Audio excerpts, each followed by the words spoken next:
परमेश्वर जो प्यार चैनल में तव्हांजो स्वागत है मुंहिंजा प्यारा। पिछले ॾींहंनि में असां यीशु मसीह जे जनम खे खणी करे कुझु ॻाल्हियूं ॾिठियूंसीं कि कीअं परमेश्वर अलौकिक तरीक़े सां यीशु मसीह खे हिन धरतीअ ते मोकिली ताकि वो इंसान जात खे, मनुष्य जात खे उन्हनि जे पापनि मां उन्हनि खे बचाए सघे। इन अलौकिक तरीक़े सां यीशु मसीह खे मोकिलण जी जेकी योजना हुई परमेश्वर जी, हिक तरीक़े सां असां इन तरीक़े सां बि सम्झी सघंदा आहियूं। असां ॾिठोसीं कि इहे सबूत जे तौर ते बि आहिनि कि तव्हां यीशु मसीह ते, उन जी चयल ॻाल्हियुनि ते विश्वास करे सघंदा आहियो। जेको उहो रस्तो ॿुधाए थो उद्धार खे खणी करे, उन ते बि विश्वास करे सघंदा आहियो। त परमेश्वर इहो सभु कुझु योजना इन जे करे ठाही ताकि मनुष्य जाति खे बचाए सघे, ताकि इंसान सवली तरीक़े सां उन जे ॿुधायल रस्ते ते विश्वास करे सघे। मुंहिंजा पहिरियों असां इन ॻाल्हि खे लगातार इन जे करे ॾिसी रहिया आहियूं ताकि असां 100% वञी करे परमेश्वर सां मिलूं। असां इन जे करे जांचे ऐं परखे रहिया आहियूं, छोकी बाइबल जेको रस्तो ॿुधाए थी पई उनखे जांचणु परखणु ज़रूरी आहे, छोकी असांजे जीवन जो सुवालु आहे। त मुंहिंजा प्यारो, असां घणनि ई ॻाल्हियुनि सां इन्हनि ॻाल्हियुनि खे ॾिठो आहे। तव्हां चाहियो त परमेश्वर जो प्यार चैनल में वञी करे उन्हनि खे ॾिसी सघंदा आहियो। मुंहिंजा प्यारो, पिछले ॾींहंनि में असां चयोसीं कि हिक ॿिए बि तरीक़े सां असां ॾिसण जी कोशिशि कंदासीं कि छा बाइबल जेको रस्तो ॿुधाए थी उद्धार खे खणी करे, असां उन ते विश्वास करे सघंदा आहियूं कि न। बाइबल जे अंदरि यीशु मसीह खे जेॾीमहिल असां राजा बणाईंदासीं, जेको चए थो पियो, असां उन ते विश्वास कंदासीं त छा 100% वञी परमेश्वर सां मिलंदासीं कि न। मुंहिंजा प्यारो, इन जे करे असां इहे सभु कुझु ॻाल्हियूं ॾिसी रहिया आहियूं। मुंहिंजा प्यारो, जेॾीमहिल असां बाइबल खे पढ़ूं था पिया त यीशु मसीह जेके चमत्कार कई हिन धरतीअ ते, असां उतां सम्झी सघूं था पिया कि उहो कोई साधारण माण्हू कोन्हे। असांखे विश्वास करण में उतां बि मदद मिली सघंदी आहे। त मुंहिंजा प्यारो, जेॾीमहिल असां बाइबल पढ़ूं था त उते हिकु घटना जे अंदरि असां ईअं ॾिसूं था पिया कि हिकु शादी हुई ऐं उते यीशु मसीह जेको आहे हिकु पाणीअ खे दाख़रस में तब्दील करे छॾियईं, छोकी उन शादीअ जे अंदरि दाख़रस जेको आहे उहो घटिजी पियो। त माता मरियम जेकी आहे यीशु मसीह जी माता, उन यीशु मसीह खे चई हिननि वटि दाख़रस घटिजी वियो आहे। त यीशु मसीह जेको आहे उहो पाणीअ खे दाख़रस में तब्दील करे छॾियो। असां बाइबल जे अंदरि पढ़ूं था। सोचे ॾिसो मुंहिंजा प्यारो, छा कंहिं बि अॼु ताईं पाणीअ खे दाख़रस में तब्दील कयो आहे? मुंहिंजा प्यारो, पाणीअ जो त कोई कलर न हूंदो आहे पर दाख़रस जो कलर हूंदो आहे। पाणीअ जो त कोई सवादु न हूंदो आहे पर दाख़रस जो सवादु हूंदो आहे। त असां ॾिसी सघूं था पिया। ऐं उते ईअं लिखियलु आहे जेॾीमहिल वचन खे पढ़ूं था पिया यूहन्ना जी पुस्तक में कि यीशु मसीह इहो पहिरियों चिन्ह चमत्कार करे करे पंहिंजी महिमा खे प्रकट कयईं कि उहो केरु आहे। पर मुंहिंजा प्यारो, उनजे अलावा बाइबल जे अंदरि ॿिया बि घणेई चमत्कार जेके आहिनि यीशु मसीह जे द्वारा कयल आहिनि। मां तव्हांखे ॿुधायां, हिकु घटना जे अंदरि ईअं लिखियलु आहे कि यीशु मसीह जे पोयां ॾाढी भीड़ हली रही हुई ऐं 3 ॾींहं थिया हुआ उन भीड़ खे यीशु मसीह जे पोयां हलंदे, ऐं उन्हनि वटि कुझु खाधे लाइ हाणे बचो बि न हुयो। ऐं यीशु मसीह न पियो चाहे कि उहो पंहिंजे घर ईअं ई हली वञनि ऐं रस्ते में बुख ते मरी वञनि। इन जे करे यीशु मसीह पंहिंजे चेलनि खे चयईं कि तव्हां इन्हनि खे खाइण जे लाइ खाधो ॾियो। पर उते ईअं लिखियलु आहे कि जेकी उहा भीड़ हुई तक़रीबन 5000 खां बि वधीक हुई, छोकी उते ईअं लिखियलु आहे कि 5000 त ख़ाली मर्द हुआ। पर चेला जेके हुआ उहे मुंझी पिया कि हेॾी तादाद खे रोटी किथां खाइनि, हेॾी रोटी किथां आणनि। मुंहिंजा प्यारो, उते ईअं लिखियलु आहे कि उते सिर्फ़ु 5 रोटियूं ऐं 2 मछलियूं यीशु मसीह जे हथ में ॾिनियूं वियूं ऐं उन 5 रोटियूं 2 मछलियुनि सां उन तादाद खे यीशु मसीह रोटी खाराईं। सोचे ॾिसो मुंहिंजा प्यारो, छा अॼु ताईं कॾहिं ॿुधण में आयो आहे कि 5 रोटियूं 2 मछलियुनि सां 5000 खां बि वधीक माण्हुनि खे कंहिं रोटी खाराई हुजे। मुंहिंजा प्यारो, उतां असां सम्झी सघूं था कि यीशु मसीह जेके इहे चमत्कार करे थो पियो उहे अलौकिक आहिनि, उहे अद्भुत आहिनि। इहो छो कया विया आहिनि? ताकि तव्हांखे ऐं मूंखे आसान थी वञे विश्वास करण जे लाइ।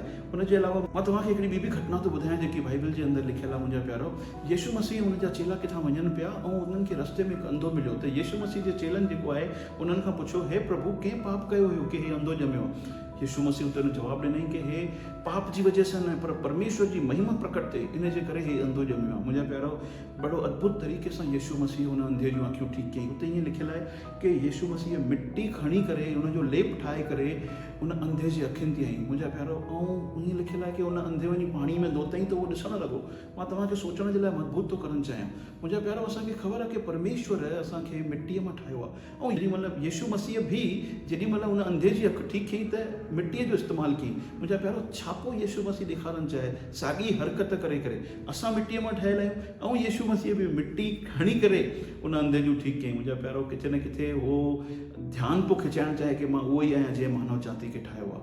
मुंहिंजा प्यारो, उनजे अलावा मां तव्हांखे ॿुधायां हिकु ॿी घटना बाइबल जे अंदरि लिखियलु आहे। जेॾीमहिल जंहिं राति यीशु मसीह खे पकड़ायो वियो न, उन राति यीशु मसीह जा जेके चेला आहिनि उन्हनि जेके पकड़ाइण सिपाही आया हुआ उन मां हिकु ॼणे जो कनु कटे छॾियऊं ऐं यीशु मसीह ओॾी महिल ई उहो कनु खणी करे वापसि उनखे उहो ई चोटाए छॾी।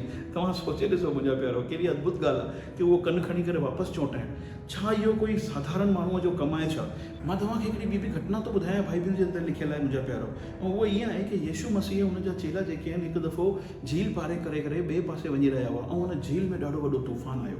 मुंहिंजा प्यारो, चेला जेके आहिनि ॾाढो घबराइजी विया, ॾकी विया। उहे यीशु मसीह खे चवनि था, हे प्रभु तूं असांखे बचाए। मां तव्हांजो ध्यानु खे चयां, यीशु मसीह जा जेके चेला आहिनि उन मां घणा ई ॼणा त मछुआरा आहिनि, उन्हनि खे तरणु ईंदो आहे, पर उन खां पोइ बि उहो ॾकी विया छोकी उहो तूफ़ान एॾो वॾो हुयो, उहे लहरूं एॾियूं वॾियूं हुयूं कि उहो बि ॾकी विया ऐं प्रभु खे चवनि था, प्रभु तूं असांखे बचाए।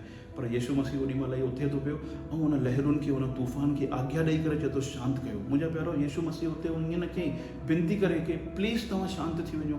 यीशु मसीह आज्ञा ॾेई करे उन्हनि खे चई। ऐं सभिनि खां मज़े जी ॻाल्हि इहा आहे कि तूफ़ान ऐं लहरूं शांत थी वियूं। ईअं छो थियो? छोकी मुंहिंजा प्यारो, सृष्टिअ खे सृष्टिकर्ता जी ॿुधणी पवंदी आहे। छोकी लहरूं, तूफ़ान, हर काई शइ आहे न, उहा सृष्टि आहे ऐं यीशु मसीह सृष्टिकर्ता आहे ऐं उनखे उनजी ॿुधणी पवंदी। असां ॾिसूं था पिया कि यीशु मसीह आज्ञा ॾेई करे जेॾी महिल उन्हनि खे शांत कयईं त पंहिंजी महिमा खे प्रकट कयईं कि उहो केरु आहे। मुंहिंजा प्यारो, असां उतां खां बि सम्झी सघंदा आहियूं कि यीशु मसीह कोई साधारण माण्हू कोन्हे, उहो अलौकिक आहे। उनजे अलावा मुंहिंजा प्यारो, मां तव्हांखे हिकिड़ी ॿी घटना थो ॿुधायां कि यीशु मसीह जा जेके चेला आहिनि झील पार करे ॿिए पासे वञी रहिया हुआ त रस्ते में छा थियो कि हिकु झील में ॾाढो वॾो तूफ़ान आयो ऐं उहो ॾकी विया। हिन समय ते यीशु मसीह उन्हनि सां गॾु न हुयो, उहो ॾाढो ॾकी विया ऐं घबराइण लॻा। पर यीशु मसीह पाणीअ ते हली करे उन्हनि वटि आयो। मुंहिंजा प्यारो, सोचे ॾिसो, पाणीअ ते केरु हली सघंदो आहे? छा तव्हां मां कॾहिं पाणीअ ते हली सघंदा आहियूं? छो कि असां साधारण माण्हू आहियूं, असांजी ताक़त कोन्हे। पर यीशु मसीह पाणीअ ते हली करे आयो, ॾेखारे थो पियो कि मां अलौकिक आहियां, सृष्टि जे मथां मुंहिंजो अधिकार आहे। मुंहिंजा प्यारो, असां उतां खां बि सम्झी सघंदा आहियूं। मुंहिंजा प्यारो, लाज़र नाले जो जेको 4 ॾींहंनि जो मुर्दो मरियल हुयो उनखे यीशु मसीह ठीकु कयईं। हिकु हंधि लिखियलु आहे, बाइबिल जे अंदरि असां पढ़ूं था, कोढ़ी माण्हुनि खे यीशु मसीह ठीकु कयईं। बाइबिल जे अंदरि लिखियलु आहे, हर हिकु तरीक़े जी बीमारियूं, दुष्ट आत्माऊं छो न हुजनि, जेॾी महिल यीशु मसीह जे साम्हूं ईंदियूं, यीशु मसीह उन्हनि खे चवंदो ॿाहिरि निकिरो त ॿाहिरि निकिरी वेंदियूं हुयूं। मुंहिंजा प्यारो, अधिकार खे इस्तेमालु करे यीशु मसीह ॾाढा वॾा चमत्कार, ॾाढा वॾा अद्भुत कम कई। मुंहिंजा प्यारो, इहे छो कया विया? मुंहिंजा प्यारो, बाइबिल असांखे छा थी ॿुधाए? मां तव्हांखे वचन खोले करे ॿुधाइण थो चाहियां। तव्हां ॾिसो, यूहन्ना जे पुस्तक में छा लिखियलु आहे। मां तव्हांजे साम्हूं वचन थो पढ़ां, ॾिसो छा लिखियलु आहे। लिखण वारो ईअं थो चए, यीशु ने और भी बहुत सारे चिन्ह और चमत्कार दिखाए जो इस पुस्तक में लिखे नहीं गए, परंतु ये इसीलिए लिखे गए कि तुम विश्वास करो कि यीशु परमेश्वर का पुत्र मसीह है, मतलब वो अवतार है, और विश्वास करके उसके नाम से अनंत जीवन पाओ। मुंहिंजा प्यारो, ये सब कुछ ॻाल्हियूं जेके आहिनि, चिन्ह चमत्कार इन करे लिखिया विया ताकि तव्हांखे ऐं मूंखे विश्वास करण में आसानी थिए। मुंहिंजा प्यारो, ईंदड़ समय में असां हिकु ॿिए बि तरीक़े सां ॾिसंदासीं कि छा असां बाइबिल ते विश्वास करे सघूं था, छा असां यीशु ते विश्वास करे सघूं था, छा उन जे ॿुधायल रस्ते ते विश्वास करे सघूं था। तेसिताईं परमेश्वर तव्हांखे आशीष।